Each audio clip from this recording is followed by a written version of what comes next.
We're going to go ahead and call the meeting to order of the Classification and League Organization Committee for February 22nd, 2022. So before we get started, just instead of calling roll, let's go back around and introduce everyone on the committee, just name and where you're from. Richard Judd, Kent Denver School. Ellie Now, Police High School. Caleb Coates, Stratford Schools. Gabriel, Westminster Public School. Sean Gray, Millwood High School. Clay Abla, Littleton Public Schools. Rhonda Blanford Green, Chassa. Kathy Lenz, Chassa. Mike Page, Plateau Valley. Mark Lowther, Ballard. John Kier Ray. Patrick Simpson, Jeffco Public Schools. Yeah. So first item is, I guess, Chairman's comments and driving into, I don't know what I want to say, other than really thank you for being part of this committee. I know we talked earlier about just the importance of this work around just providing all kids that equitable opportunity to participate, the access, and giving kids really across the state the best opportunity to compete, to develop, and through their participation in high school sports and activities. So I just appreciate everyone being here and being part of this important process. So thank you. So Ron. Great. I thought you were going to give a little bit of spiel about how I called you and asked you. Well, I share that because my Yes, wife was sitting please there share. going, "What are you volunteering for?" And I Please said, share "I the don't call know." you got this summer. So yeah, I think it's in August. I'm just sitting there in August thinking about there's still a lot of work to do, and Rhonda calls and she said, "I have this great opportunity for you." And I always joke, I think I am probably the most non-athletic athletic director in the state. From just, not because I'm not athletic, but just because I've coached and I've done those things, but I guess my view on activities athletics is really about, I think it's great to have kids win and compete. I just want to give kids that opportunity to participate. And so when Rhonda asked me to chair the CLOC, my knowledge of CLOC was about this deep. And I said, sure. She said, it's 2 meetings, it doesn't take that much time, which so far is true, but I know that may change. This year. This year. So I think just joining and doing this and making sure that we're supporting all kids in the state, regardless of where they go to school. My background is a small school, Delhart, Texas. My family from Boise, Oklahoma, just down the road from Springfield, and a lot of the southeast Colorado schools. So I think rural schools bring a different dynamic into this than just metro schools, being in Littleton and Douglas County previous. So I appreciate the opportunity, and I do. I think CHASA stands for giving kids more opportunity and just to participate. And equity to me does not mean equal outcomes, but it does mean equal opportunity to succeed. So with that, there you go. Yes. Well, thank you, Clay, and we are in a transition time period. There are a lot of new members on the board, as you can see, and we talked about that a little bit earlier in our work session. Really expanding this committee, one of the things that our membership talked about was more transparency, more perspective statewide as you look at the different appeals. And Clay's right, I don't think I said both meetings would be easy, but this one definitely has a lot less controversy around it. And I want to just give a little background of how this particular meeting came to be and allowable opportunities for appeals. And it came from one of our member schools who came to the meeting 2 years ago and said, we need a second meeting where our membership and our administrators have the opportunity to correct, to edit, maybe even add, because sometimes changes happen before the beginning of the next cycle. And it was like, that's a no-brainer. And so even though there is some confusion out there about what this meeting was designed to be able to make those corrections before we moved or school moved into the next cycle. So today, you will see the appeals come to you from our assistant commissioners. That is by law. That was passed by the Legislative Council last April. and it happens in the odd number of years. And they will present appeals to you based on their communication with school administrators about whether or not those appeals should come to you, whether or not there was support because of the different ways that maybe changing the school's classification after the legislative council would have a residual impact, whether that's with the league, whether that's with the equitable numbers within a classification for a specific sport. So this really was about the CHASA administrator communicating directly with our schools and saying, yes, this needs to happen, as we talk about hope, right, as we talk about opportunities for kids and just fairness across the board. So appeals today will not be done by an individual school, but by that assistant commissioner. And then you'll also see 2 specific school appeals that will be in person.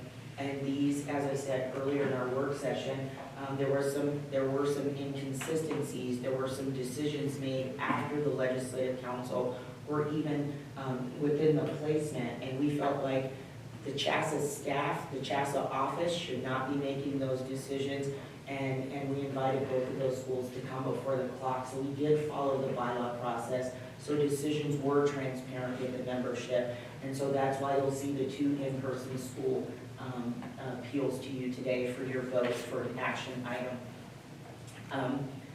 Talked a little bit about, and I do want to have a public shout out or praise for our membership. Last week I was called by ESPN to do an interview regarding our classification process. We're one of only 4 states in the nation that look at something different than just placement CDE numbers. This membership in their wisdom 3 cycles ago said we need to look at something more than CDE numbers. You could have a school with enrollment numbers, and I'm making this up, at 2,000, but only 30% of their students participate. And so if you're classifying schools based upon just hard numbers, there isn't an equitable kind of participation opportunity. And again, the membership said, what other factors can we look at to make sure that our kids haven't been in hope in all of this? And so we were mentioned in the New York Times as well. And so that's a shout out to the progressiveness and even looking at our mission as an association to provide those opportunities equitably. And so we'll continue to look at that today in our work session because there's always ways that we can tweak that, right? Because there are some conversations out there about just a little bit more explanation from this committee when we make decisions. And so we'll talk about that in our work session, about ways that we can tweak the process for the next classification cycle. But kudos to the Colorado membership, the legislative council, because you already started looking at something bigger for our kids and their opportunity to participate equitably across the state. So thank you all for being here. Like I said, this meeting is more about really looking at preparing for next year, because you will come in and it will be a day-and-a-half meeting next year in preparation for the appeals process where schools will come in. But I look forward to today. It's going to be really just looking at how we prepare for next year, or how you prepare for next year. But thank you, Clay. This is a big committee. It is more than a sport committee because you do impact really truly the baseline of how we provide sports programs across the state. So thank you for taking this on, and I didn't give you a lot of information, just try to use my charm. Yeah, so thank you for chairing and leading us into the next 2-year cycle, so. I appreciate it. So I know that one of the items is around meeting orientation. I know, Ronnie, you were speaking around expenses, anything around board resolution, and then we make sure everyone has all the right material. Sure, I'm gonna have Kathy speak to just the arbiter process, and I'll let you speak on it. We use Arbiter to pay for mileage, so you will get an email. If you do not already have a Arbiter personal account set up, you'll be getting an email from Sarah. And then we gave out a little cheat sheet. This is what you'll get, and it will walk you through how to set up your account, and then we'll pay your mileage to that. if you have any questions, just let me know. Thank you. Board resolution? In your packet, Kathy put in the board resolution. It's really something that you share with your school boards if they ask when you serve on a committee. It's just a disclaimer to say that you will be held accountable or liable in the event that any of the decisions that the committee makes doesn't come to you individually. You don't need to turn this into us. We have some school districts that ask every one of their employees to provide this documentation, and then others, so it's just, we give that to you in the event that there's a request for your time serving on a CHASA committee at any point. I did leave this out, I want to add this point to the agenda. On the action items, I'd like for you to add 6.7, and it would be the Far Northeast Regional Co-op Program. You will be asked to vote, and I'll give a little background when we get to 6.7. Any other changes on that action item? No changes on that. Okay. We will do some deletions on the lead changes and then one addition. Okay. But once we get to that and someone makes a motion, then we can, in the discussion, can just, or we can make We those. can make those Yep. changes then. Okay. And then the last, Kathy, would you make sure, just the review of what everyone needed for this meeting, make sure everyone has, I think everyone has their, you mind just walking through, make sure, You bet. just the materials, make sure everyone Just has. the materials that we have, the release form, the disclaimer, which is 2 pages. We also included our vision and core values with CASA. The next couple pages, the next 2 pages are the CLOC numbers from 2019, which is what we based this year's off of. And then the next page is your splits on how the assistant commissioners broke up their particular sports and where those splits landed. The next couple pages are leagues, and those are the leagues that we have, and the ones that are highlighted are the ones that are addressed on the agenda. And then the last but not least is the minutes from our last meeting back in the spring, or last February. And then we had a couple of things for the presentations. Some of you may have printed, some of you may not. The Hotchkiss appeal, and then there was email documentation around for Ray. Right. Correct. I just want to make sure all of you have access to those. And if not, we can either make copies or make sure you have access. So, great. So I know that we were going to move around the agenda a little bit. I don't know if Ray is here. We have, it's 9:50. We can move on to the agenda. They'll be here in about 15 minutes. Okay. Well, can we go ahead and then can we jump to action item 6.0? Given the time, we can start through that. If assistant commissioners are Absolutely, here. that's easy. Okay.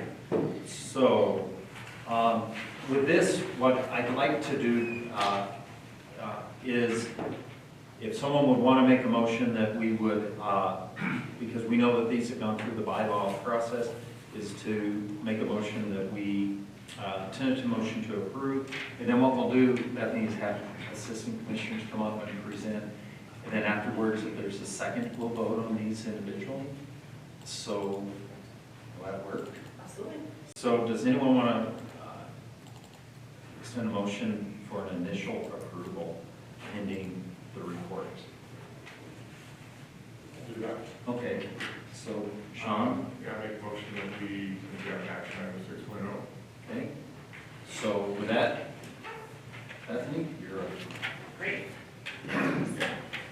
So going down the agenda, we're starting with Centaurus Boys and Girls Basketball.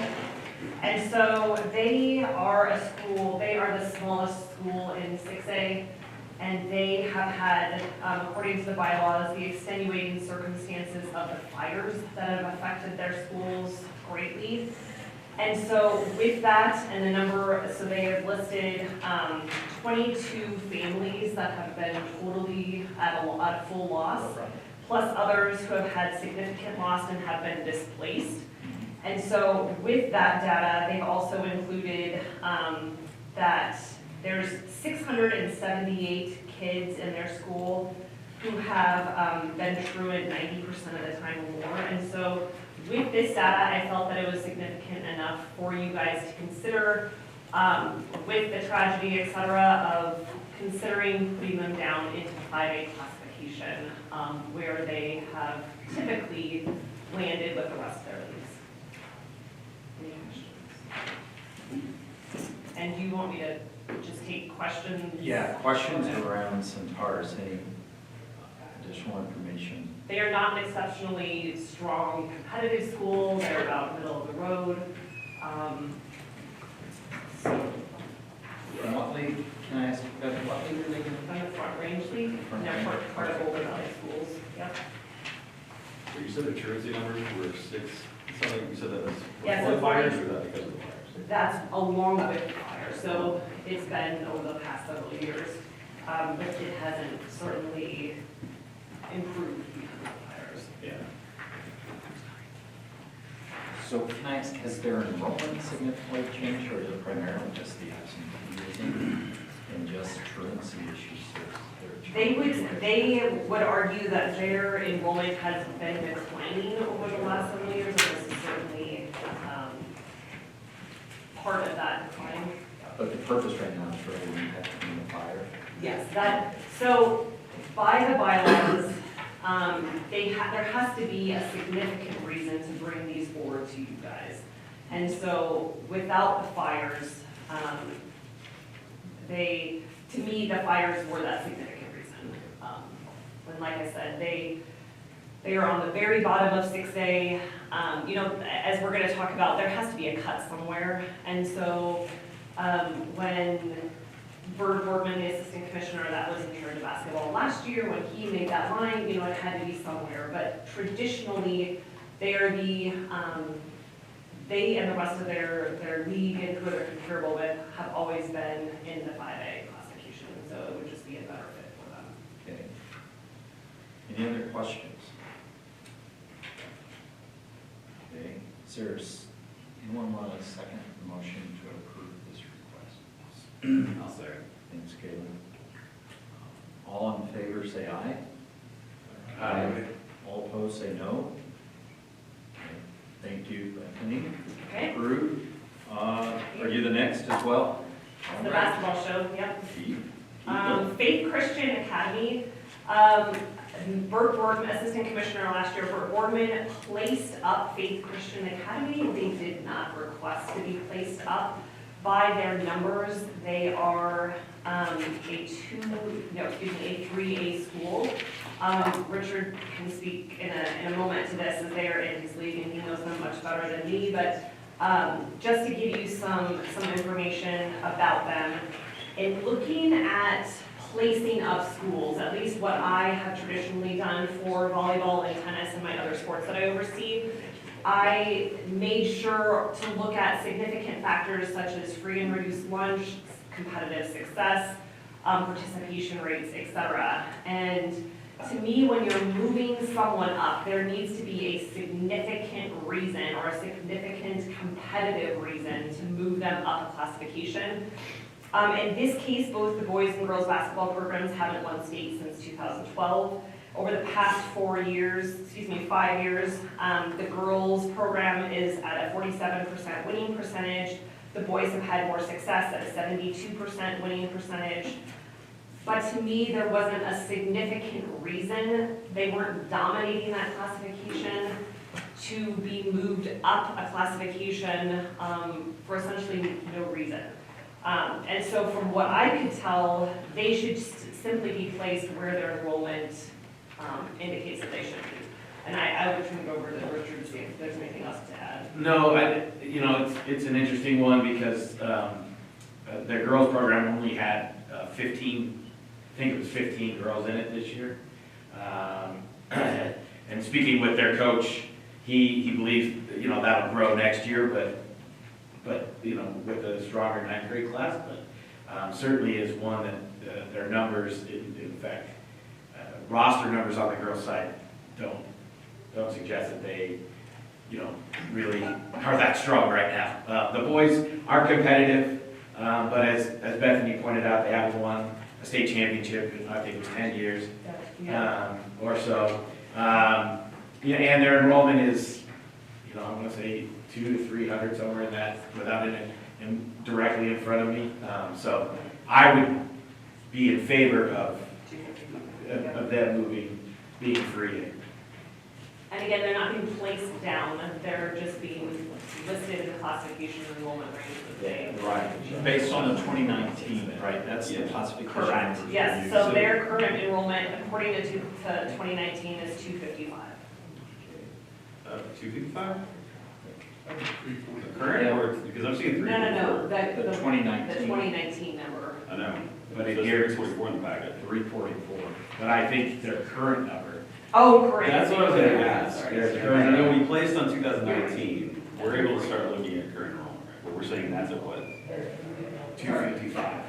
255 is so correct. Yes, they have dropped. That's significant. Abram has made that point in our meetings before. Right, and I would say too, when I think about all the schools' enrollment, they have dropped significantly around the state in some cases.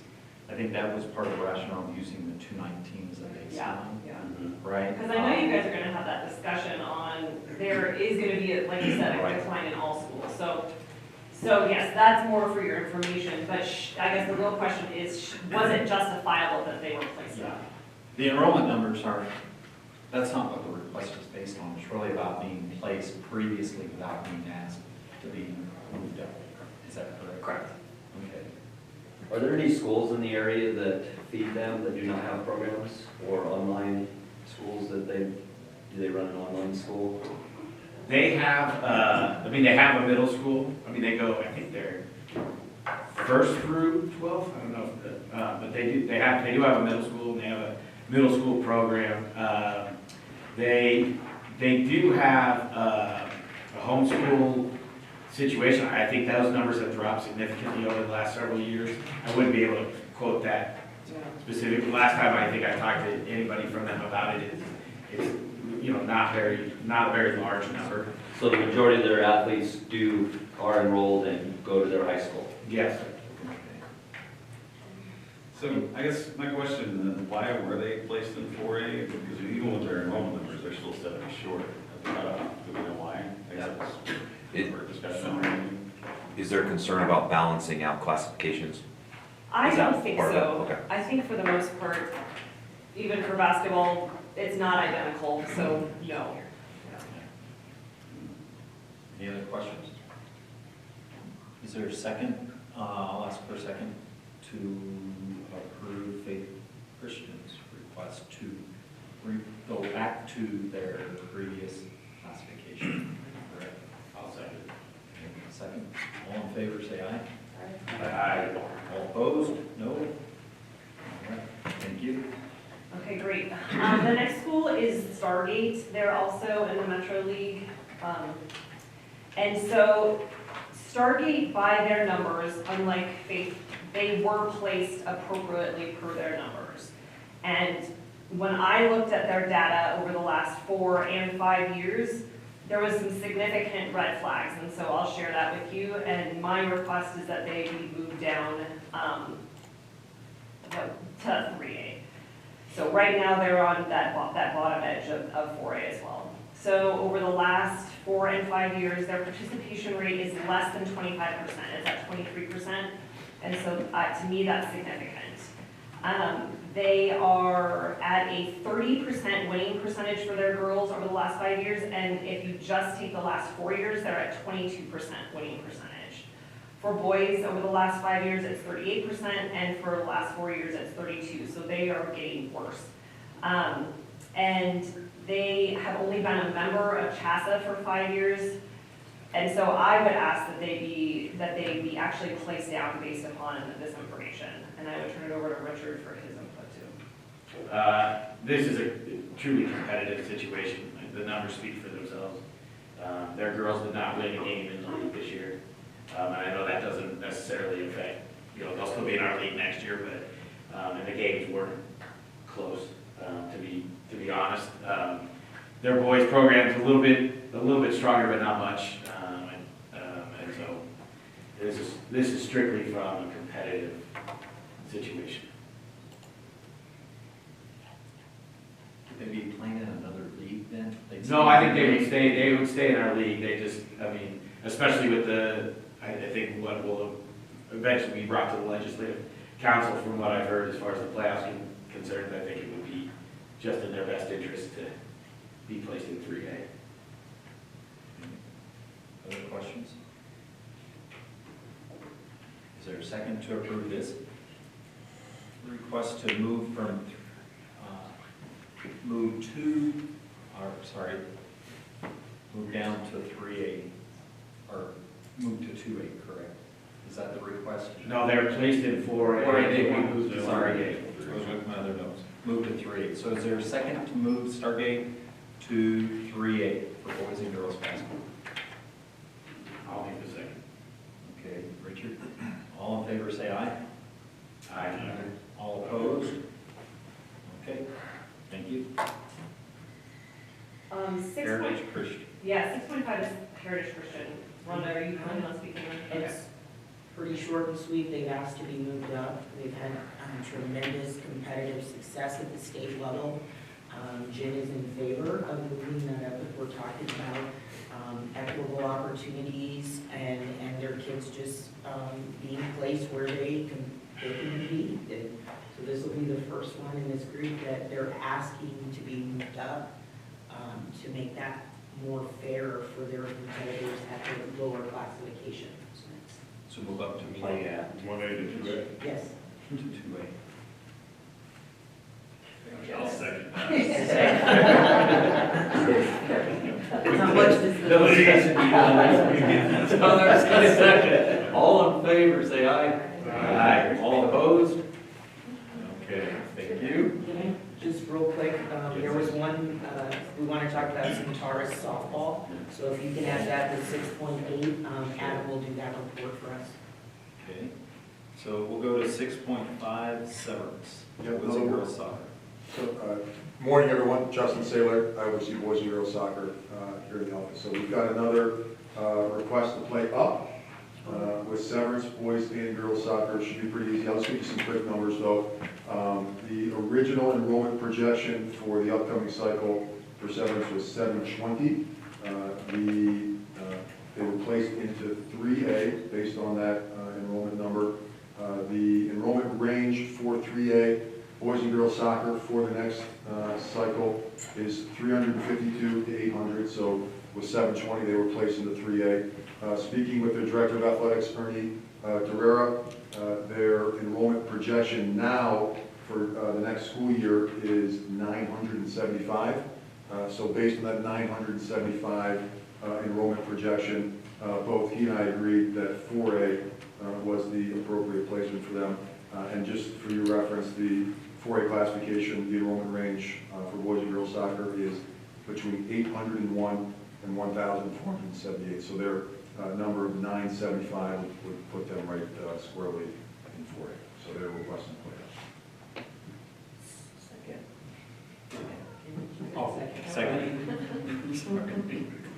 All, there's a second. All in favor, say aye.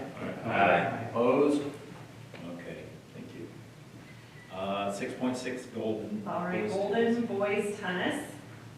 They are the second smallest school listed in that in the 5A classification. For boys tennis, there's only 2 classifications. Girls tennis, there's 3. The participation rate is about 40%, free and reduced ones at 20%, but the biggest comparison truly is that the CLOC committee last year moved Dakota Ridge down, who is in their league and a couple hundred students larger, and they are very similar to them. And so they're a middle-of-the-road team. They will have more success and better opportunities at 4A. And so I support moving them into 4A tennis. And Patrick, I welcome any comments by you too. Yeah, not much to add other than that comparable to Dakota Ridge. Dakota moved down with pretty comparable struggles. In the 5A level, Golden has equal struggles in that level, and they're a smaller school in general. And so that's kind of the nexus of the request. I think partially that it should have been maybe brought forward the first time, and just wasn't, just as we all had a lot going on and a lot of things. And so I think that's part of the reason for the second meeting, is to catch some of these that maybe slipped through the cracks for whatever reason. So again, for speaking for Jeffco, I would support that. Is there a second? Or Sorry, any questions? questions? Will the girls be in the same classification? What's their situation? I think so, but there's a lot of schools with tennis that have different classifications. Because I guess there's more. There's more girls, and there's also different classifications, but. Okay, all right, but that doesn't mess anything up between, no, there's no concerns there. No. Other I questions? think it's. And we currently have a 4A, 5A Jeffco, league, like split anyway, and so they would go from the 5A to the 4A, so. So the jump is not impactful, right? From a league perspective, there's no impact, negative impact. Any other questions? Is there a second for moving Golden to 4A boys tennis? Thank you. All in favor, say aye. Aye. Opposed? There we have it. Thank you, guys. Thank you. Thank you, Kathy. Sure. 6.7 Centaurus, or sorry, yes, Centaurus, It's DPS. or DPS. Yep, no, that's okay. Move them around. I provided you with a document for the Far Northeast Regional Co-op Program. This really started to become a topic of conversation in December, in which the Denver Public Schools School District they were contemplating not opening a school that administrators had placed that school within their sports classifications. And so, as I said in our work group, there's not a lot that this committee could do or say other than what they provided us. And I want to give kudos to Karen Heigl and the administration with DPS. As soon as they discovered that the school would not open, Montbello and MLK, and they would reinstitute their Far Northeast Regional Program. They met with members of our administrative team. They came up with a plan that would be fair to integrate them back into not only the CLOC report, but the Legislative Council, and then placement within the different sports, and that's what you have in front of you. So there doesn't really need to be a lot of discussion, because this is the wishes of Denver Public Schools, and we don't have the authority to open a school to make a report fit. And so the communication was very open and transparent, and every one of our administrators were a part of that conversation to make sure that there was equitable placement for the programs when they came back in. So I would just ask for the approval of the Far Northeast proposal for the 22-24, and then they've also provided you with what that's going to look like in the next cycle when they bring in those two high schools into the Denver Public Schools with varsity programs, and then probably dissolve the Far Northeast after this next cycle. Okay. Any clarifying questions? Rhonda, just the classifications, the softball being 4A, that's all been vetted through the commissioners for those specific sports, and they're all in agreement? Yes, with those? we had a Zoom, and I'm sorry, I don't know the exact date, but each one of the commissioners, there was a proposal on the table, and then there was a lot of discussion about the placement, and then certain sports have more discussions than others, right? And so there was a mutual agreement that this was the direction that we probably needed to go with the reinstatement, so. I don't know any administrators, I think you're good with the report. We asked for Karen, I was gonna say Ms. Heigl, but we asked Karen to send us the final decisions that would also trickle up to the top of the district level, so that everybody was on the same page. So it's been given the thumbs up by everybody within DPS. As well, so that's good.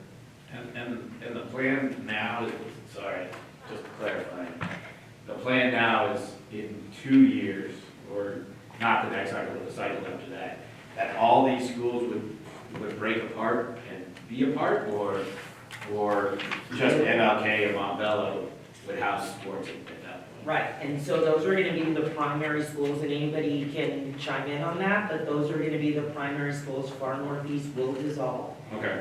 for that cycle. And then they're gonna offer like C-team and JV programs at some of the schools, and so per state law, those kids would go and play at Gotcha. those designated schools. Gotcha. Because they'll all be students of that programs if they stay at St. Vista or Lansing. They're gonna try to designate certain schools as the varsity and JV, because we also talked about transfer, right? So you try out for a varsity team, but your school that you're enrolled in offers the JV program. Have you just handcuffed those students that they don't have the ability until the next cycle to try out for varsity? And so we had a long discussion around what that would look like, and they made some changes to what they would offer at their designated schools. And then they said, okay, well, we're only gonna offer C-team in here, so that if they try out for varsity and they don't make it, they can still play JV, because that JV program wouldn't be offered at their enrollment school. So we looked at how that would even impact the bylaws moving forward. And the Far Northeast will offer no lower level programs at all in the upcoming cycle. No programming. No lower No level. lower, No yeah, lower just level. religious. Only Okay. religious level. Hey, Rhonda, do they have an anticipated number of kids in those programs? Do they have a forecast? I would say, just based on the Denver Post article, they anticipate there's gonna be a significant decrease in enrollments. I mean, we've talked about that, about the lost kids from the pandemic, but Denver has some data that shows that they're really gonna see that significant loss, and if those kids are gonna even be. But as I said, once we get into the next cycle and we actually pull the CDE numbers, everything is just speculation. Those kids may come back into the enrollment numbers, right? Like right now, we are seeing that loss and those kids being lost, but until we pull CDE numbers for next year, we don't really know what that looks like.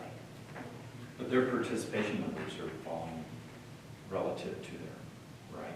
I would have to say that would be statewide, though. Yeah, I that's mean, true. everybody who comes before us could make that argument that their enrollments have dropped in I agree. for academics, and which trickles down to participation, but that's a statewide, that's a national conversation right now about the lost kids from the pandemic. So really, what we're being asked to approve today is really just the 22-23. You are just being asked to approve the recommendations of Denver Public Schools in collaboration with the CHASA administrators to reinstitute them back in Far Northeast back, and then to delete all of the Montbello placements that were approved by the LC in April. Other questions? So we do need a second for this. We do. I'll second. Okay. Thanks, Patrick. All in favor, say aye. Aye. All opposed, say no. Okay, thank you. 6.8, back to Centaurus. Adam. Okay, thank you. Thank you, guys. I'm Adam Wright with Chassis staff here. Centaurus softball, one of the nuances we found is that our form on our school only allows you to put 2 sports in. Centaurus had a third one being softball. So you heard from Bethany on some of the reasons why it was opened up for them to look at potentially make some changes. So just some softball specific information. Over the last 5 years, Centaurus as a 4A school has won 11 games. They've had 13, their winning percentage is 13%. One of those years they only played JV, they didn't have enough numbers to really have a varsity program. So moving them to 3A would appear to put them in places where they are with like schools, like programs, as far as softball is concerned. Over the last 3 years, I went and looked it up, just using some Max Strokes rankings. They were 63 out of 67 in 4A. They were 61 out of 66, and then their best year, they were 51 out of 65 as far as the rankings within 4A. So they've been at the lower end of the scale at 4A, and with having only those 11 wins and having a season where they only play JV. When they approached me, I thought it best they moved to 3A. There's a new league that is forming, the Frontier League, which is a 3A league, has enough teams playing softball now. They're going to form their own league. They have talked with Centaurus and invited them to come and be a part of their league at the 3A level. So their direct competitors see them as someone that's an equal in that sport. So it's for those reasons that I would recommend they be placed into 3A. And then before I'm done, just real quick, congratulations to Global East on your championship on Saturday night. Thanks, guys. Thank you. Questions? For Centaurus, recommendation is moved from 4A to 3A for Were they already placed in 4A? Because their numbers say 5A. They were placed in 4. They've been there the last 5 years. I don't know the backstory. I just took over softball this fall, so I don't have a whole lot of historical information as to why they've been there. But they obviously have not seen a lot of success even being placed there.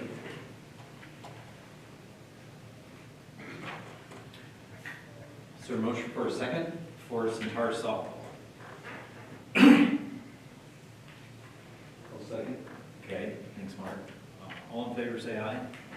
Aye. All opposed, no? All right. Approved. Thanks.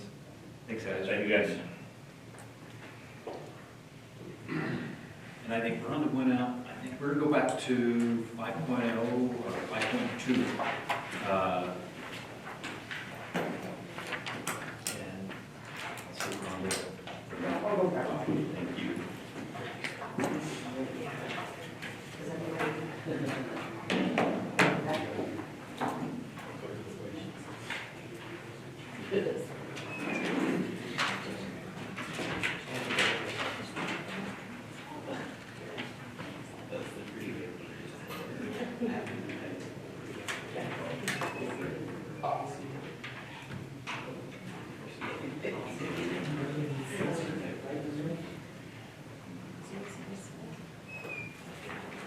Yep, and you can see any of these.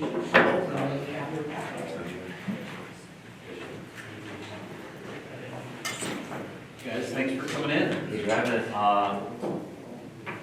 Hopefully, principal's gonna take you for lunch somewhere later. Maybe. We do. Working lunch. Good luck. Drive through.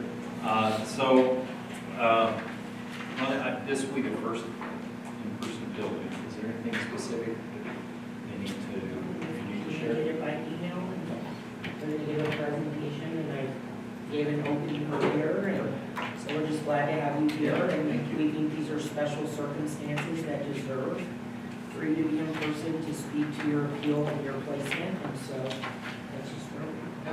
So, the floor is yours. Well, first of all, thank you for having us. My name's Levi Kramer, I'm the superintendent at Ray. This is Carson Coombs, who's our athletic director. I guess I'll kind of just give you a little bit of a background. We did appeal our placement last year. We did lose that appeal 4-3.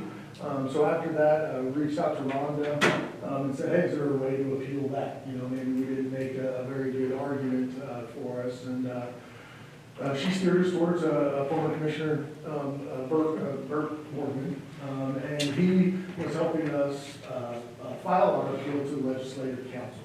So as we were writing that appeal, which is basically what we emailed you guys, Burt said, you know what, I think we might have made a mistake. Here's a solution for us.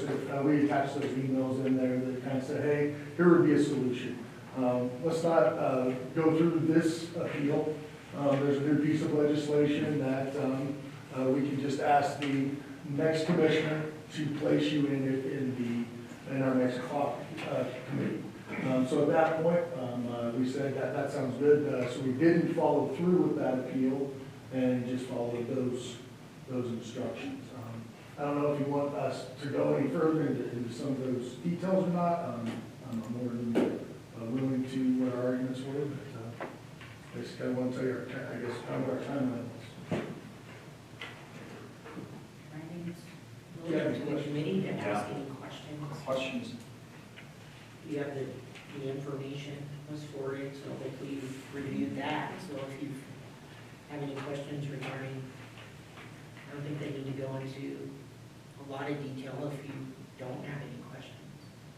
Yeah, I just want to make sure everyone had a chance to read. District 22 cited travel as one of the primary reasons, geography and travel. Yeah, travel, our produce lunch, as well. Those are some of the main ones. You might talk about the reason why the transparency piece of having you in person and just questions that were coming up about decisions made, and not bringing it to the legislative council, and that decision being made by an in-person internally in our office, and just the questions that have come to you about why it hasn't gone through the process and why it's in front of this committee today, to make sure that we are following the bylaws and the process. But Yeah, and that's one of the things I think that got misconstrued, is that there was some sort of, well, Bert was just gonna place this here. But he made it very, very clear that no, this is a piece of new legislation, this is following all of the rules, we can now just place you down. So it wasn't, I can't think by any stretch. He made it very clear that we'd still be following the right rules, it's just a different way of doing that. At the time, he thought it would be a simpler way to do it. So, did that answer? yeah, I think we did get a little bit of pushback, right? I think just bringing it public and having you go through the process and is what our membership would like us to do, so thank you. So I'm assuming then, once you connected with Bert, either through email or phone call, you were down the road thinking this was already done at some point? Well, we did know, to make it clear, and it is in the email, we did know that it had to come to this Right. committee, but we did feel that it was going to be resolved there. But we did know that it would still need to come through here. We thought there was a very, very good chance to happen. And I'm assuming you've already started planning, you're looking ahead, planning schedules, thinking about impact budgets, impact all that. That's what's been difficult is, we're officially in 3A, and then we're with our league, coach is trying to get the schedules done, and we're in limbo going, well, which we want to be in, so that's been difficult. Yeah, the basketball committee meeting, not too long ago, we talked about the scenarios of both 3A and 2A, so I'm still in limbo. And you didn't get bumped up to anything else besides that? No. It's just, so like if you stay at 2A, then everything's just business as usual. It would be the same, yes. So why in this email did Bert put unknown league placement as a con? I'm a little confused. At the time of that conversation, now I think they have put us in different leagues. At the time, they did not know what the leagues would look like. Gotcha. So that was one of the cons, is that was one of our questions is, if you're gonna put us in a league, are we in the Metro League? That really is a big travel for us. So that was one of those. Gotcha, thank you. Other questions? Or clarifying? In the new basketball committee meeting we had and the report, where would you guys fall in with this new 6A classification? Well, what league? Yeah. So they talked about the Metro, and then I know, before I was in Ring, a while back, they were in the Patriot League. Yuma just got bumped up to 3A, and they applied for the Patriot League and were denied. So the coach is concerned, Dr. Reed is our girls' coach, his concern is that if he's in 3A, he'd like to play like a 3A league schedule, not play a 2A, 3A mixed schedule, and they go up to a 3A district tournament. So you and Yuma are the two teams that moved up to 3A with the 6 classifications? Yeah. You don't want to just play them? Forgetting managers couldn't handle that. Yeah. All right. Any other questions? Okay. Any other thing you want us to know? Any other information? No? Okay.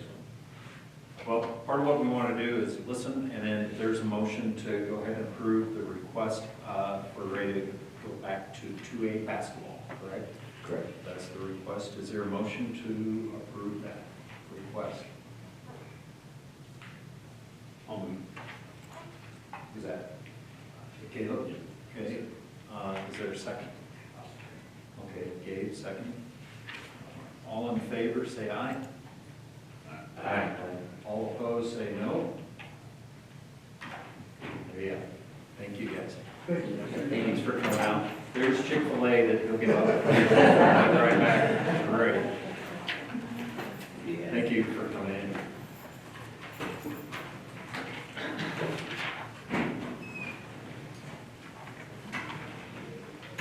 So Sean, do they all go to CC like at the next meeting?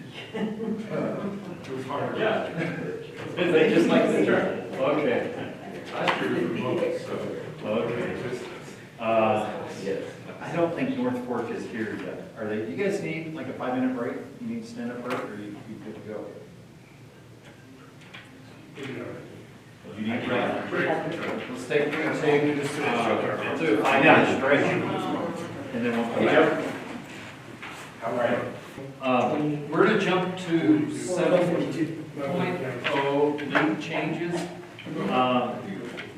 What I would ask, Ron, if you'll give us the changes to 7.0, and then what I'll ask for is a motion to approve, and then we can just ask any questions about any of the league changes before we move on from there. Again, just in communication with staff, we will delete 7.2, that's already been taken care of. I think we're deleting 7.4, and then just the addition of Bishop Natchba from Metropolitan Prepley to Mile High. That's why 7.4 is deleted, they implemented. Yes, I think it was already. It was already approved. Which one, that one? The that was already. Yeah, they were approved last year. As part of the new league. Yeah. Okay. So before you vote on this, Yeah. and just clarification, deleting 7.2, deleting 7.4, and then adding Bishop That's Natchba. 7.8. Who almost did a bird? Remember? That almost came out. So what I would ask, we talked earlier about doing these collective, but I would need a motion to approve collectively, and then if we have questions, follow-up questions before there's a second, we can do that. So is there anyone who would make a motion to approve 7.0 with all the amendments? Okay, thank you, Mike. So questions about any of the league changes before we move on? I would just say that prior to the leagues being placed on this list, they did follow the protocols from the bylaws in terms of league changes. We clarified that last year about having confirmations from the different leagues. I think we have a member on our committee that can tell you of the process not being followed and getting those notifications pretty late and scrambling at the last minute. So those schools that you see on the list have followed the legislative council approved process. So just prior to your vote, wanted you. And Gabe, I was looking at you, but waiting for you to chime in. Those bylaws were tweaked because of the experience that you had. Yeah, so, and I could speak specifically about the Hinkley range you just repeat, and then Wesley moving from the EMAC. Basically, many of our teams in EMAC had elected to leave, 10 different reasons why. Some were smaller classifications due to enrollment, and then a handful elected to go to the front range, which formed an 18-team league, which then left the remaining 4 teams existing in the EMAC.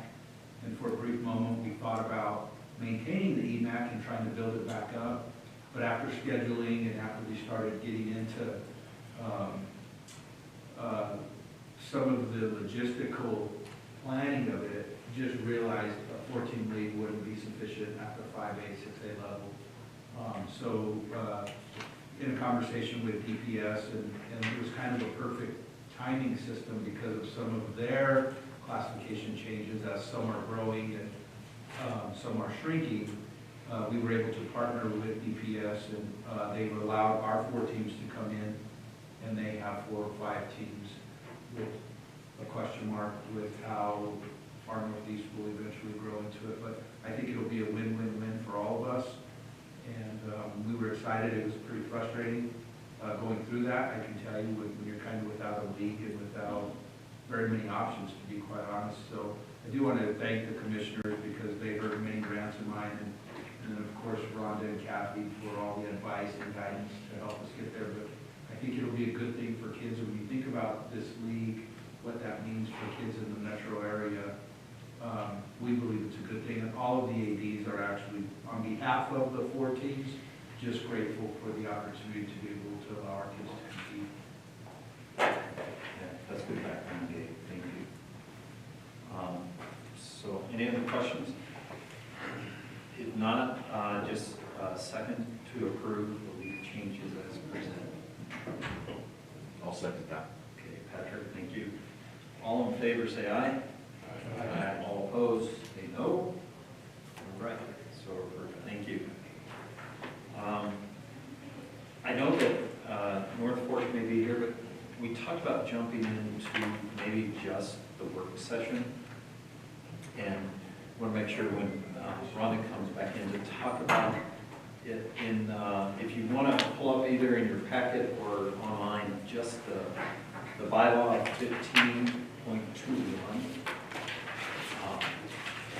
Let me tell you, coming to district AD meetings and just listening to these success factors, I know we wanted to just have some discussion about what does that really mean?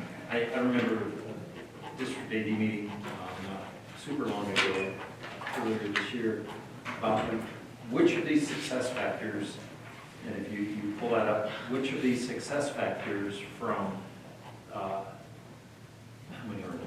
8, 9, 10, socioeconomics, demographics, safety concerns, all those things. Which are the most important? And so we really had a discussion about, we're going to jump into the work session. So we were just talking about, is there more of a clarifying, not a, maybe a disclaimer statement, how do you clarify that so schools that are looking to change classifications based on any array of these, which one is more important? And was this kind of the note the draft of what we tried to get to? And when I say we, it was really sitting in this other room with Rhonda and Randy, and I think we had Bethany come in and just look at our work. But it's really to say, how do you look at this as a collective body of evidence? And each school is really unique, given the context of their own school, given the context of their own situation. So this was our kind of draft of that there is no one criteria that would take precedent, but it is on an individual need basis, based upon what schools bring. Because my assumption is this is what will come next year to me. This specifically about changing classification. So in a nutshell, we were just trying, what's the best way to explain? There is no one single criteria that outweighs another necessarily. It's more of a collective body of evidence. And how would this committee review those requests given that? So it's really a discussion to get your thoughts. And so I'm just going to open up the floor. I think to add on to that, part of that district AD conversation was around just what can we provide to the membership about providing clarity of how you go through this process and how you do an appeal, that it doesn't turn into those that are charismatic and can own the room and those kind of things get their appeals approved, and those that maybe flounder a little bit more through that process don't. And I think just that transparency around that. Now, I wasn't a part of any of the previous CLOC. This is my first run at it, so I have no idea if that's a valid concern or not, but I know that was around the conversation of, you know, how do we help provide true transparency in that process? Because that's the intent of the whole CLOC committee. Yeah, that's a great clarifier. Especially with the amount of turnover we have in our profession at the ADs, we're probably going to see a few more vacancies this year as well. So I think just more transparency and proactive communication on now. What I have seen is some conversations where a school is proactive than a couple others in the 11th hour. What? And so this creates this domino effect. And so that's what my concern is, how we prevent the domino effect, but also making sure the schools get supported and get in the right spot. I think that's the exact example that was used in the DAD meeting, was around a veteran AD that's been around this world a while, prepped for months and came in and I guess did an incredible job of presenting. And we have so many new ADs that don't even know they're supposed to do this until, you know, a week and a half before, and they come in and don't have any data, don't have their supporting stuff put together. And I would have to say, even the new ADs, I think the staff, and I'm not defending, but in the last cycle, the administrators came together, it's an electronic process, so they do know the factors, and you know, and maybe what you're saying is there needs to be just almost like when we have our committees report at the legislative council, hey, here's A, B, and C, this is how you present your committee report to the legislative council. But to say that they're not aware of the criteria, I think what happens is this is so subjective. This isn't like there's a black and white. And I know there are charismatic speakers, but sometimes your appeal doesn't fit and you're gonna get no, right? And then it's like, oh, it wasn't transparent, or the committee was, you know, they listened to Stephanie, but they didn't listen to Brad. And so and I'm sorry, my brain is just going in two different directions with this around it's subjective and we need that type of statement in place, but I also think that the criteria and all of the things that are expected of a new AD or a veteran AD are clearly outlined in the process. It's just what we do to help them present, maybe? That's my, again, I was just helping summarize the conversation. I don't know if I have an opinion necessarily one way or another, because I have not sat in that chair and actually done through an appeal myself. I do think that it is pretty clearly defined criteria. Yes. I would have no objection to that. I just think, are there resources or things that we could help create, whether it's, you know, this group or the CHASA staff or a combination or however that works, to, you know, what support tools could we create to help, you know, and maybe there's not, again, I don't know.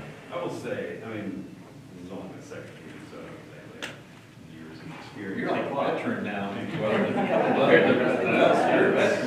That's terrible news. No, I mean, even think back to last year, I think like even the young, new ADs, I think, yes, it is subjective, but I do remember, we had a couple schools that came in asking for a play down, because like, we're probably gonna get beat in the next couple of years. Like, and those did not get approved, and so I think there's some, I think when they use the criteria, subjective or not, I think we, as a committee, can discern how much of this is trying to just get competitive advantage, because they're anticipating that their participation numbers are gonna drop, even though their enrollment's not. So we heard some great excuses last year. But, I don't know, so I would say like the presentation, I think there is some, I think the assistant commissioners also did a good job of flagging those teams that are kind of on the cusp, either direction. I know Justin's called me a few times, but how do you feel this one, feel like maybe they should get down? So I think there's some assistance from the assistant commissioners to say, have you considered, or working with league presidents, I know I've had a talk with a few schools in the Conference League about maybe we should look into this. And I think once people can get to the process, it becomes pretty clear whether it's going to be, I don't want to say valid appeal or not. I think this group discerns pretty well what is, I mean, subjectivity has a lot of range, but I think we did pretty good last year. Thank you. I'm wondering if there's a way, and I'm sure there is, like on our schools, number one, and because I've not applied for one and haven't looked at it, I don't know what it looks like, that has first of all, the criteria before they even get to the next page. And B, once you fill out the form, the submission form, there's an automatic email that's generated that comes back to you that says, we've received your form. If you are approved to move forward, this is what you will need to do, and here's the list. And again, state, here's the criteria that you will be judged on. And you will have an opportunity to speak at the next CLOC committee meeting. Something that, at least that you can say, well, wait a second, not only was it there before you filled out the form, but it was there, you got an email after you filled out the form. And you were told exactly what, and I understand it doesn't necessarily solve the issue when you have an athletic director change, and maybe that change happens in between when the form was filled out, and as we've seen in the last few weeks with other offices. But I do think in that idea of transparency, the more times you can send a person that information, the more times you can go back to them and say, you got this at least twice. We meet with our school on Monday, so we can ask if in the appeal process, because Richard, it does outline the criteria Sure. for the bylaws, and then they say, yes, we have 52% free and Gotcha. reduced. So they do have the ability, but I like the automatic reply that says, we have received your appeal information, and you will receive the logistics to present at the CLOC meeting, and this is kind of what you need to do in preparation of that presentation. And so I think we could, I mean, I don't want to speak for our school, but they've been really good about providing those requests for us. So I think we can bring that up on Monday. Yeah, and I think getting schools started, where to even look, I think that's where we can leverage the league presidents meetings, and seem to be going a little more this year. Just kind of having them throw that on their agendas, and then the new AD meetings, that's going to be half of our association. Just kind of pointing out, here's some things to think about, if you're interested. I don't know if it's directly links up on Chess Now or on the info page or what, just to make it nice and easy for people to be able to find the criteria and just utilize our different levers to get the information to all schools. And I know we have a bunch of kids, or, sorry, North Fork is here. But one of the things I do want to go back is have Mike and Sean, because you've had experience sitting and looking at these, right?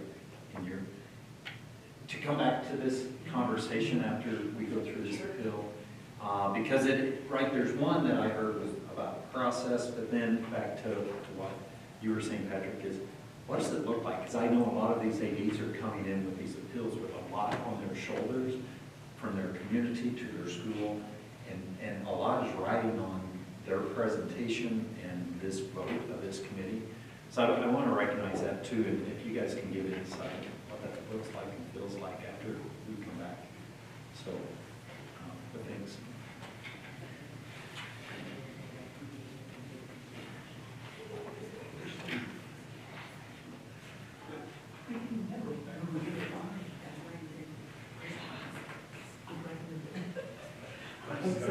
It's not a hot seat. So you're picking the one. It's not a hot seat to sit in. Yes, It's out. she said, where's the hot seat? No, there's no hot seats.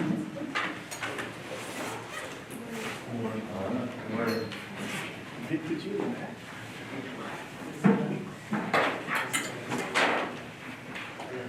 So thanks for coming in. Yeah, see, I don't know if you want to stand and present, you sit and present, whatever. So I'm Clay, and I'm the chairperson of this. So really, this is your time just to share. We have your information you sent ahead of time. And really, this is just an opportunity for you to share more of your story, the purpose of the request, some of the things that we may have missed in the presentation. And then this group will ask questions, clarify. And then really at the end of this, we want to be very transparent and make a decision for you so you can leave here knowing one way or the other the direction to go. Fair enough? All right. So I give you the floor. Okay.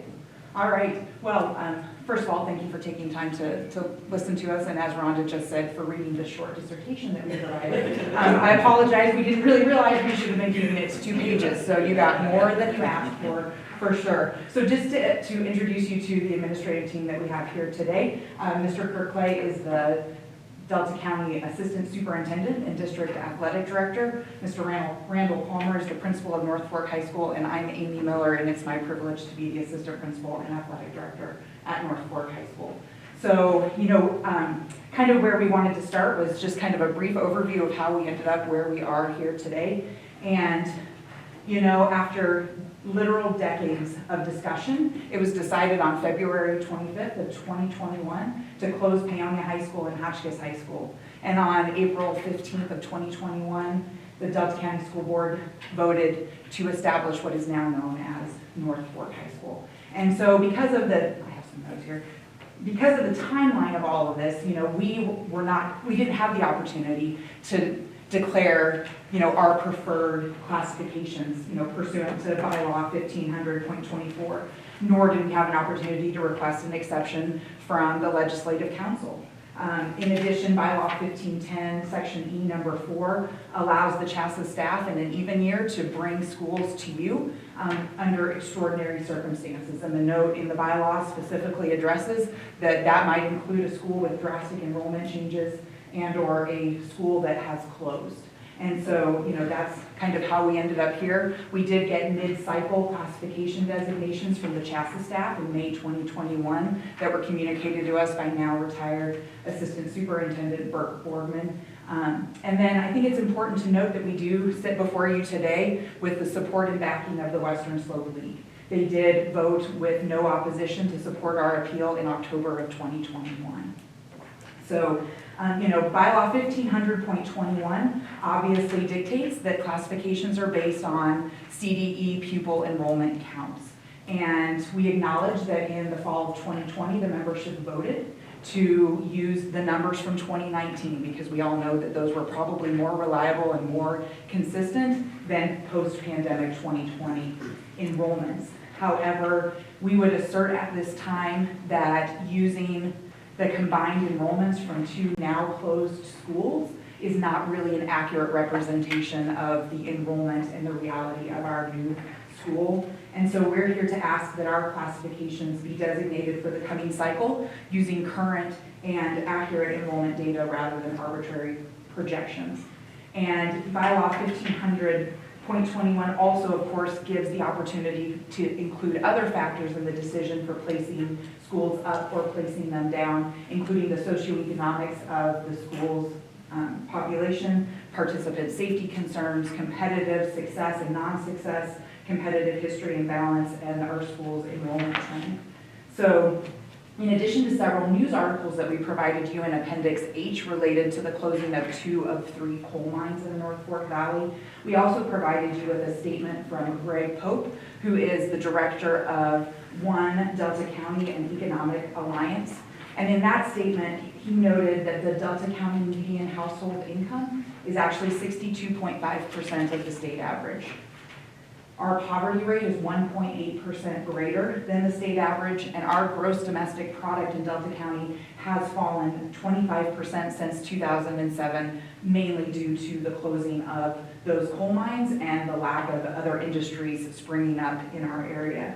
Delta County has experienced the loss of nearly 1,000 coal mining jobs, which has an ancillary effect of up to 4 non-mining jobs that are associated with the service industry and the loss of those high-paying jobs and people not having money for things like entertainment and eating out. There's been a loss of direct tax revenue in Delta County of $778,000 because one of the mines that closed was the only one that was actually located within Delta County's borders. The number of students qualifying for free and reduced lunch in Delta County rose from 42% in 2003 to nearly 60% in 2019. When it comes to participant safety concerns, should the current assignment be upheld, especially in regards to football, North Fork High School, which is 11% smaller than the bottom of the enrollment range, would be forced to play 2A football. In its current assignment, North Fork High School will be forced into a competitive disadvantage and will play against schools that are up to 109% of its size in our league alone. We anticipate a rapid decline in participation in football. We're hopeful to have 35 total participants in football this year, down about a dozen from last season. We only have 8 players that we anticipate matriculating from our junior high program to replace 12 graduating all-state and all-conference seniors. Our development program has been struggling for the past several years. Our junior high program had a total of 18 7th and 8th graders from both of our feeder schools, Paonia K-8 and Hotchkiss K-8. They've been playing combined junior high football for about 5 years. This year they played with a total of 18 players when they were healthy and when they were eligible. That team has won 1 game in the last 2 years, and our JV team has suffered some relatively blowout losses to teams like Gunnison and even Delta's C team, freshman team, where we were 40-pointed 2 years in a row, and we will now be playing in 2A football in Delta's varsity league. So as far as, you know, competitive non-success and success, I think there's a misconception that Delta County has combined two athletic powerhouses. The last state championship in the North Fork Valley was Paonia's baseball team in 2018. Paonia did not field a baseball team last year. During our last school year, Paonia's football and boys basketball went completely winless, which I would say indicates that the North Fork of the past is not really the North Fork of the present. Local participation in junior high sports particularly has actually declined significantly in recent years. This past season, participation was down 16% in girls volleyball, 27% in girls basketball, 37% in boys basketball, and 47% in wrestling. This past weekend, North Fork placed 17th in 2A at the state wrestling tournament with only one state placer. In cross country, we sent one athlete to the state meet, and North Fork is currently number 58 in RPI for 3A boys basketball and number 24 in RPI in 3A girls basketball. In no way do I want to take away from the talent and the efforts of our coaches and our players, but in no way should our new school be considered a threat to competitive balance if placed appropriate to our school population. Specific to football, we would assert that North Fork High School actually doesn't really have any competitive history. However, according to Assistant Commissioner Bright's correspondence with member schools in North Fork specifically, he indicated that the football committee chose to place up schools that had a composite ranking of 1 through 12 or 1 through 14. However, we assert that a true evaluation of the performance of Hotchkiss's and Paonia's recent teams would be to average the performance of both teams over the course of the 4 years, which would result in a composite of 16.5. Based on enrollment alone, North Fork should be playing 1A in football. A composite ranking of 16.5 would not then meet the criteria to be moved up a classification. And finally, when you look at our school's enrollment trend, Delta County definitely asserts that the decline in enrollment is not a 2020 post-COVID phenomenon. Rather, enrollment in the North Fork at the high school level declined 21% between 2009 and 2019. It declined another 12% between 2019 and 2021. Our current enrollment is 298 students, and we will be graduating 88 students in the class of 2022. At this time, there are 69 students preparing to matriculate from our two feeder schools for the class of 2026, which means that we will be starting this cycle with an enrollment of approximately 279 students. Bylaw 1500.26 allows that a new school may apply to your committee for an exception for other extenuating circumstances, and Mr. Palmer is going to address those with you. Well, extenuating, you know, I looked it up to try to understand what that really meant, because that's not a word that I use very often. It's the tendency to lessen the real or apparent seriousness of something, providing partial justification for something. So I assure you, there is nothing harder to bury than a school mascot. Living with the title as the principal who killed not one, but two mascots. Further still, having my wife that graduated from there, her mom and dad who graduated from there, actually there's high school sweethearts. Have families had relatives at Paonia High School since the 40s, or being an Eagle principal or an Eagle assistant principal while you still have children in your own household that are Bulldogs, given the way that we were appointed to positions. It's really better for us to be called Eagles. Committee of this is extenuating. We've listed many of these circumstances, all of which is the setting that our students find themselves in. It wasn't their choice to leave their family's traditions. It wasn't their choice to leave the culture of these small schools. It wasn't their choice to be schools in education disruption. It wasn't their choice to have less so that their parents would have to retool to maintain the residence. That is extenuating. We're here to embrace the extenuation, to render our students the opportunity of fair and competitive arena. So as you see in 1510, that bylaw states that in reference to the CHASA roundtable, there seems to be some confusion as to where North Fork should be placed. Even as late as this last weekend state tourney, we still have Paonia and Hotchkiss listed as tied for 45th. An undertaking of this proportion in this environment can be confusing. Our students had to navigate passing periods with things disrupted from getting from one place to another, only to find the stairs and some of the carpeting in North Carolina. It's still that way in the remodel in our situation that we have here. I mean, it's difficult when you have things that are supposed to be here because of the pandemic, because of the supply chain, to say, well, our kiln for our art room was delivered here, but really it was addressed to the one down the street, or maybe it's supposed to be at Paonia Junior High and it ends up at the bus barn, and I assure you, bus drivers have no idea what to do with the kiln. With this epidemic, CHASA couldn't meet as one normally would. By going down the hall and inquiring about what this new North Fork High School thing is all about.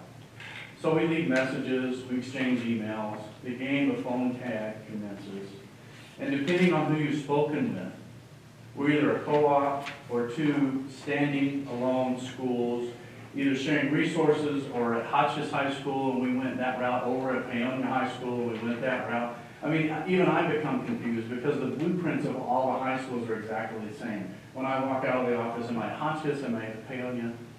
I get it.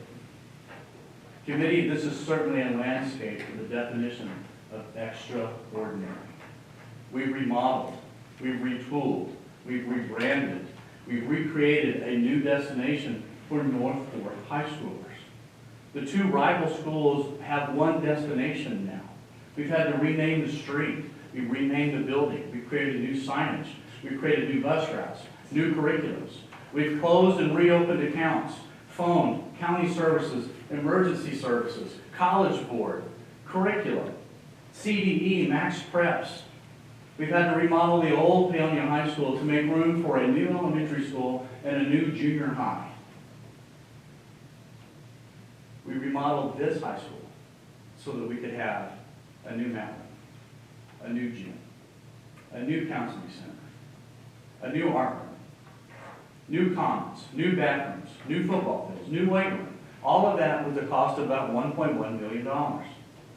We've reallocated new staff, we've remodeled all semblance, and got rid of anything that looks like an eagle or anything that looks like a bulldog. We ordered new uniforms, I think they were over $100,000. This was just the physical stuff. The educational and social ramifications are still being felt. Living in the community where you take a trip to the store, only to have some kind of steering committee meeting within the produce section, while they're being overheard over in the freezer section, and you go to the meat department, and you go to the deli. You just have to get one thing, and it takes me 25 minutes. I'm either getting the kudos of saying that was the best decision we ever did, because look at what we're having to do within 9 miles. You have 120 students at one and maybe 130 at the other. Or you flip it around and say, that's the worst decision that Delta County has ever made. Extraordinary is two sides of the same coin. We've created a more sustainable opportunity for the North Fork Valley while we continue to navigate the best we can of what needs to be done, which is the focus of educational survival. We're slowly gaining traction, but I implore the CLOC to see the extraordinariness of this venture. If we go to 1510 note, the drastic change of the enrollment from 426 in 12 short years due to the mines closing, and now we have less than 302 combined campuses. The cost was too high, the personnel capacity too strained, and the projected student enrollment would not sustain the base tenets of what we're about. You have ample evidence to understand from 15.21 of what happened with our social economics in that area. The other bullet point about participant safety is certainly to be in question. The bullet point about competitive non-success and success is based upon two criteria that needed to be moved up or moved down, and we only met one of them. The competitive history about the balance reveals that our assigned power ranking is vague from either 10 or 14 or 15 or 16. And the competitive history and balance reveals that North Fork High School doesn't meet those two criteria we moved up. And finally, our school enrollment trend is not a 2019 phenomenon. The 12-year downward trend shows that any improvement is nowhere in sight. Matter of fact, we're going to continue to go down over the next 4 years. You have ample evidence, committee, to show in favor if you look at 15.26, the student enrollment, based upon 15.21 of the 5 compelling bullet points that we shared with you. 15.26 exception 1 about the extenuating circumstances. 15.10 about the extraordinary circumstances. 15.10 E note that the schools have closed. So we ask you, find in favor utilizing the substantial confirmation of the support that we've shared with you, is that Norfolk High School should be a 1A football. It should be 2A volleyball. It should be 2A cross country. It should be 2A wrestling. It should be 3A baseball, 3A track, 3A spirit, 3A tennis, and 3A baseball.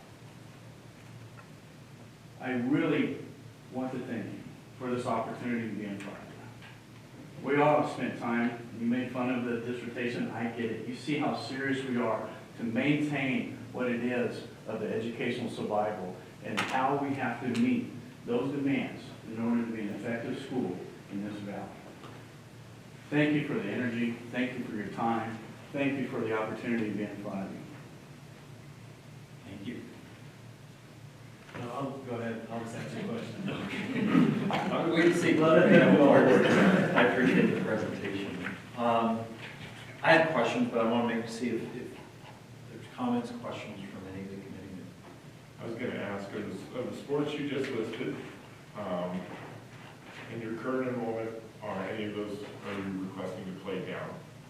Not based on our current enrollment. That would place us appropriate to our current enrollment. You're asking for current enrollment Correct. to be placed appropriately. Which we're saying is 279, is that what I understood? Well, our current enrollment is actually 298. Yeah, that's what. Yeah. But you said next year. Next year, 279. we will get So 279. your requests are based on your current enrollment, not even anticipating for next year. Right. And it gets, you see the 4-year trend continues to go down. Yeah, that was my next question, is where do you expect this to be within 3 to 4 years? By the time our freshman class graduates, we anticipate being between 265 and 270. So to follow up on that, if you use the 2019 numbers at 339, right? Where would you be in these sports that you listed? So using just the raw enrollment data from 339 from those two schools, we would be at 2A football, 3A volleyball, 3A cross country. Well, we'd be at 3A everything else. 2A football and 3A everything else, Okay. using the current enrollment ranges. Can you repeat which sports you're asking for 2A? We would like to be in 2A reflective of our current enrollment in volleyball, cross country, and wrestling. So basketball would be no change Basketball would be That's the change. with the 6 classification. Gotcha. Yeah. So for track, I believe the bottom of the enrollment range for track is 294 for 3A, but we're not asking to go to 2A in track based on our projected enrollment, just looking at our, we could. You can put us there if you want, but we're just asking for a fair placement based on our actual enrollment. So if you go back to if you did 2021, this last October count, was your October count 298 between the two schools? Yes. For our current building This combined October 298. Yeah, that was your, what I This heard. October one is 298. 298 on October 1. What's it currently? Around that same 298. number, right at that number right now. We haven't gone up. And what I'm hearing you say is if you use the 298, the audited whatever CDE count, that would put you at that would not put you at 1A football, that would still leave you at 2A football. That would put us at 1A football, as the top of 1A football enrollment range is 335. Last spring, that enrollment was 350 and it changed. Okay. This fall to I'm looking at 345. maybe a different split. Okay. Because that's, Yeah, that's what I'm saying, because for current enrollment, I'm showing 2A, but your projected enrollment 279 would be below, so you're right at the cost for that 1A, 2A. I believe that the top of 1A is 335. I'm showing the top of 1A, hang on, 2. Huh? Yeah, that's what that number at, next, hang on. The top of 1A football is 282? 282. 282 is top of 1A and bottom. It's 335. So the numbers you have would be from, I'm guessing, because I don't see what you have in front of me, my guess is what you have is what was turned in last year to legislative council, which was the 6A proposal. So the numbers are different because 6A proposal was turned down at legislative council. So your 1A cutoff now is 172 to 335. So you would fall in 2A, so we're back to where we started. 2A is 799 to 336. So the question here is really just to prove you guys to play in all of the sports where your current enrollment would fall, right? We're not asking for any playoffs. That's all we're asking for, because as a new school, I mean, we're going down, we're not gonna trend back up at all. Right. And so we're gonna stay down, in fact, we're gonna go down another 14 to 16 students next year. We're just asking you. Just to play where you're going to push you, right? So no one's. So- disputing that. Okay, so I'm sorry, a little slow.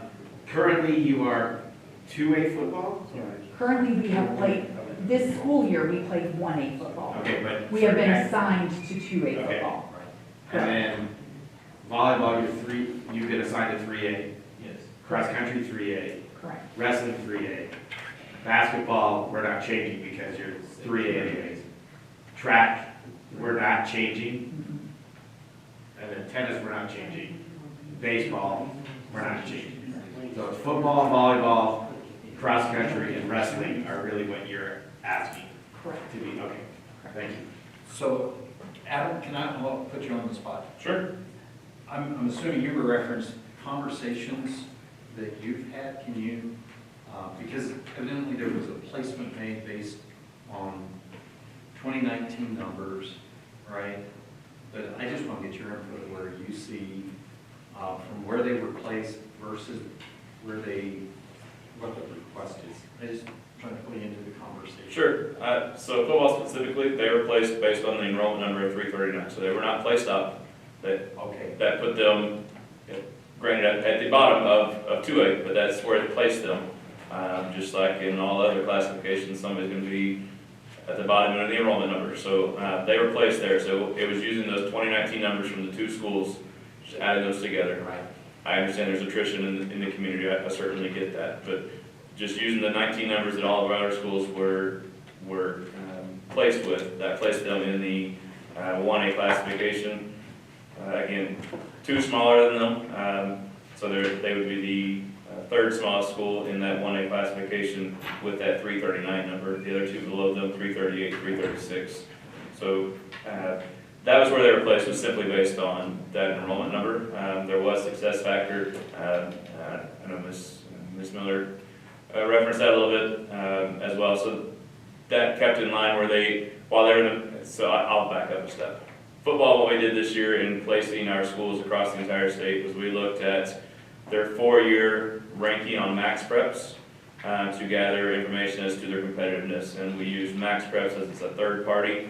Their algorithm is one that not many of us know the actual numbers that go into it. It is harder to manipulate than our own RPI system. Those of us that have scheduled, we all know how we can schedule appropriately for RPI purposes if that's what we need to do. Max preps is a little more difficult. So we use max preps just as our data points, and so we took those, we did a 4-year average. As Ms. Miller said, there was 2 different ways to do that, and we discussed that. One was to just take the highest of the 2 rankings between the 2 schools and use that. The other one was to take all rankings of the 2 schools and divide by 8. And so one of them gets to a 16 point something, the other one I believe 14. Yeah, something like that. So roughly the same. And so what we did with those 4-year averages, the numbers that we set when we were looking at classifications, we took your 4-year average. If you were in the top half of enrollment in the classification, and you were in the top 12 to 14 range of success factor, you were eligible to be moved up. If you were in the bottom half of enrollment, and you were in that bottom 10 to 12 to 14 range of max preps rankings, you were eligible to move down. So they fit the criteria of being in the low end, certainly, being the third smallest, but their rankings, no matter which option you use and what math criteria you want, put them squarely in the middle and not at the high end or the bottom end. And so therefore, that's why they were left where they were.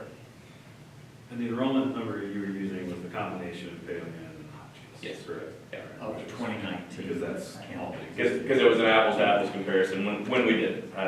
So I'm not here to deflate what they're saying, and I certainly know the situation in the community. That's the numbers that were used. Yeah. Well, and after that decision was made in February, just as a side note, I talked to Bert at that time, and he was saying, what's your projection for the next year? And our projection honestly was 306. That was our projection, that's what we gave. And if you look on a lot of the committees, even in some of the appendixes that we sent you, they used the number 306 for basketball and some of those pieces, just because that's where we thought we were going to be with all this other stuff going on with the pandemic and stuff. So we knew we were never going to be up to 340 or 339 like we have in 2019. We weren't even close to that. But again, and I'm not blaming anybody because that's what the bylaws say, is CLOC 2019. But we knew we were not ever going to be there. So we did communicate that as quickly as we knew. Okay. And then if you were to use an audited, or the official count of this year's 2021, 298, and I'm sorry if you said it, but I missed it, where would you be, what classification would you be in using 298? So using 298 is where we're requesting to be placed. So that would be 1A football, 2A volleyball, 2A cross country, 2A wrestling, and 3A everything else. And is track, but 2A, the track is, I believe the top of 2A is 294. We will be below that when the cycle actually begins, but our enrollment this year would not place us there. okay. Other questions? Comments? It's more of a comment. I know you weren't at school in 2019, which creates a bit of an obstacle for sure. But I guess my only concern is that we're talking about current enrollments. There are a lot of schools who are opposed to using 2019 enrollment numbers for this very reason, because they expected attrition, and they were still placed accordingly. So I guess that's my question to me, is at what point do we start recognizing, is it fair? And I think I lean towards using now, but I think in fairness to schools that didn't get a placement based on what they expected their enrollment to be, I don't know if it is actually fair. But fair is also some good luck finding fair. I think that's where the extraordinary and extenuating circumstances of, come in, where maybe that's not the case. The other thing I would say to that is, if we were still Hotchkiss High School or Paonia High School, we would be using those numbers. Wait, say that one more time? If we were just said we were Hotchkiss High School, we would be at 187 numbers in 2019. Yeah. And so we're a brand new school, and that's why we were looking at this as a brand new school.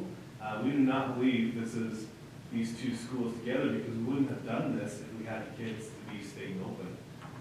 And this was all done for academic reasons, not on the Shasta side at all.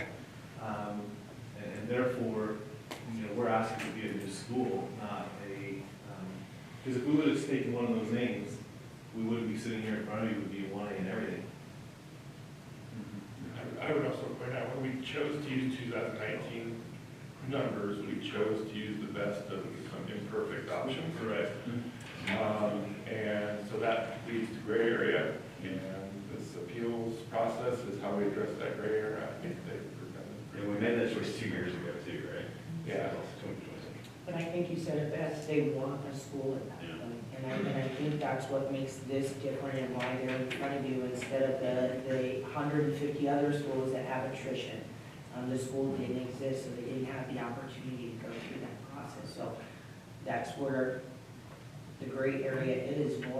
More sport did not exist. And although they played this year with combined enrollments, they're in front of you because they have some predictions for what that looks like moving forward.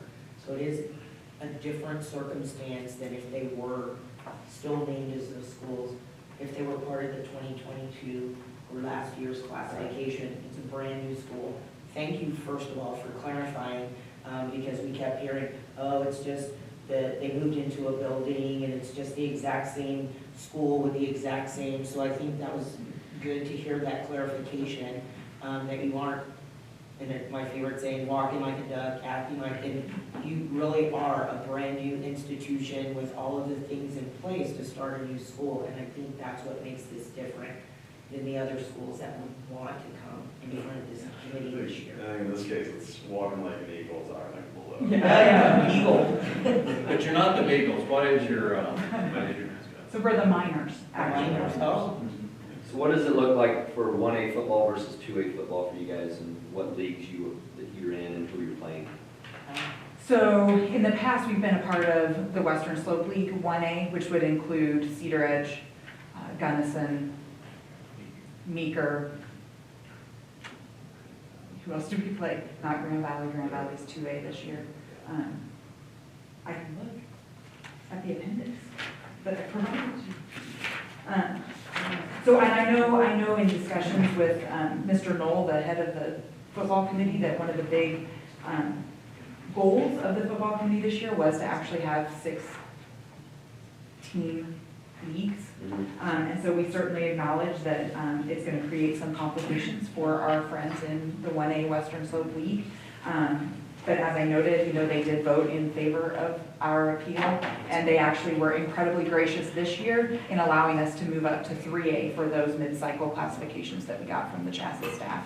And so they all worked with me to drop a non-league game and pick us up as a league game. And So right now, you're in 2A football. currently we've been assigned to next 2A, the 2A Western Slope League.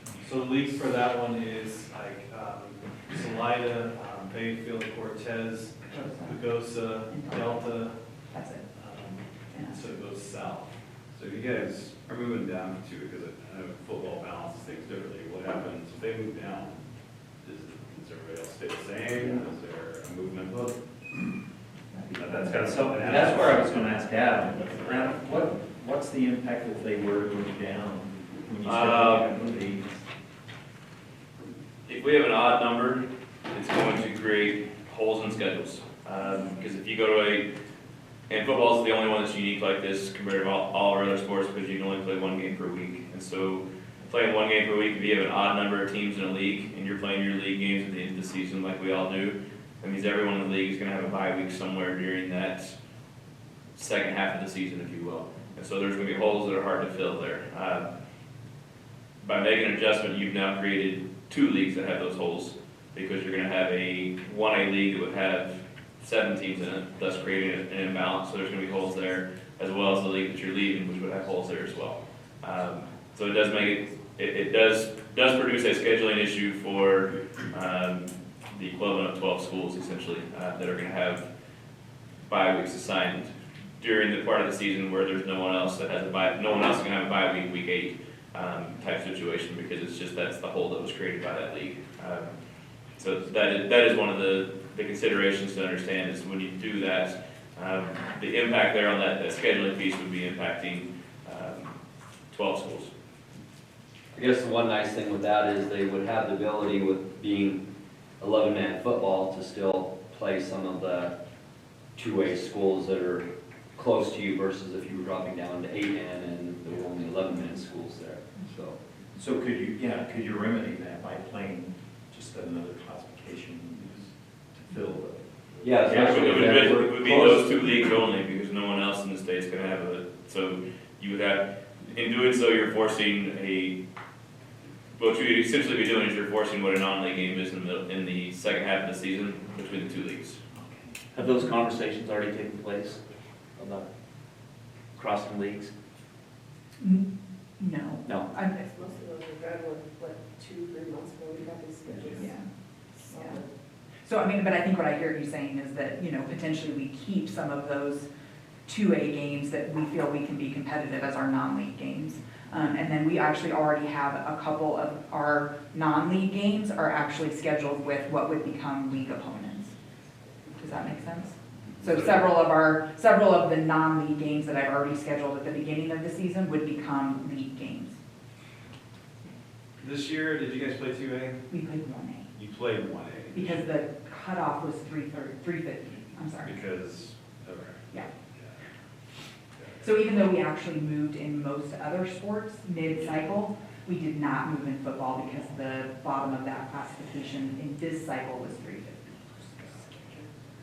So did the Western Slope 1A League, they did not create a schedule with you involved in it? Correct. And did the 2A, they created a schedule with you? Correct. Gotcha. But they also all participated in the vote to support our appeal in October. Both leagues? The whole entire Western Slope League voted. So I'm assuming they understand the ripple. of Correct, this. and that's what's noted in the minutes actually, is that yes, understanding that there will be some ripple effect. If One we day were for more than three football, we have 10 weeks to play 9 games. Correct. Okay, so that's a little bit too. Bishop Sycamore did a Friday, Sunday. Just joking, I'm kidding. Yeah, any other questions or comments? I don't know. I mean, I think there's a couple important things to call out. Is I think the first one is that the declining enrollment comment, because I think that's going to be a huge part of next year. That we're making a clear distinction as to why we're doing this for Norfolk. And this is a new circumstance because they are truly merging two schools. I can tell you as an alumni of that situation, that is very, it's true that it is a new entity and that they put a lot of time and effort into creating a new entity and not just making it Hotchkiss High School, which is a former Eagle. It was hard to swallow, but they've done a lot to try to make that a new place for those kids. I think the other part too is those competitive numbers. I think we've got to give a little grace or consideration to that. Because you combine two schools that have, high-level success in one town and average success in another, those averages are going to be funny. I don't know how, I'm not a math guy, full transparency, but I think I would hesitate or be concerned about really putting a lot of weight into those because I do think it's skewed. So I'm in favor of supporting their request. Yeah. And I hear, in my district, we are closing schools and building new ones. And it is a whole new school. And I think that's what this committee wanted to hear is, it wasn't a co-op. It's not that, it truly is a new school with new mascot, new everything. You probably got a new office. Not yet.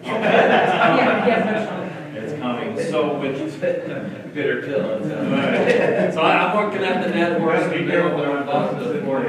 So I would entertain a motion to approve it. Before I do that though, I do want to go back very quickly to the track.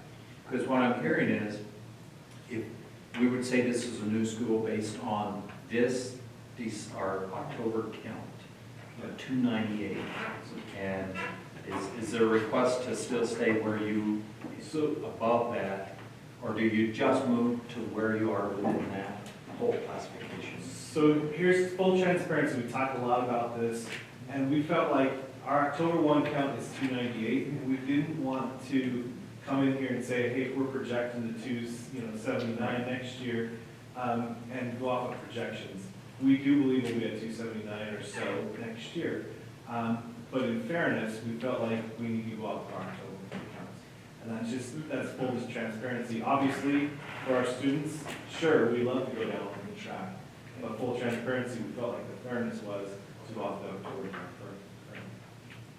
So I think, I wonder if the motion is if there's a motion to play at the 298 official October count, and you would be playing in those classifications based on that 298 October count. Is there a way? That's not been an audited count yet. I would say the motion is more to accept the appeal as presented by and not get into so many details about, and then use clarification to say that it's a brand new school and that it was treated, but I don't know, that the committee just needs to decide if you want to open that door to start talking about classification numbers, unless you're tying it to a brand new school and making that distinction. 298, sorry, I know we've said this 30 times, but there's a lot to track. 298 puts you at 2A, right? 2A and And 1A and football. football. Okay, is it 1A and football? Okay. Because the confusion is that there were the 8 classifications in the legislative council. The current number, could you guys give me those numbers again for football? Because we have a 6A.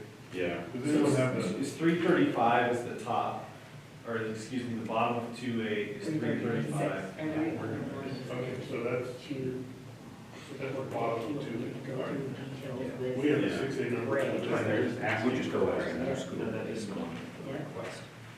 So, do you have your number? So, what I'm thinking is, this is truly a new school. And that's what I hear is the genesis of really of this whole request is come together as a new school. So, I guess I would entertain a motion around the request coming as a new school and given the classifications requested based upon coming in as a brand new school. I would make that motion. I would make the motion to vote to approve North Fork's requests as per their appeal, as written. Okay. I would second by Gabe. All those in favor say aye. Aye. All opposed say no.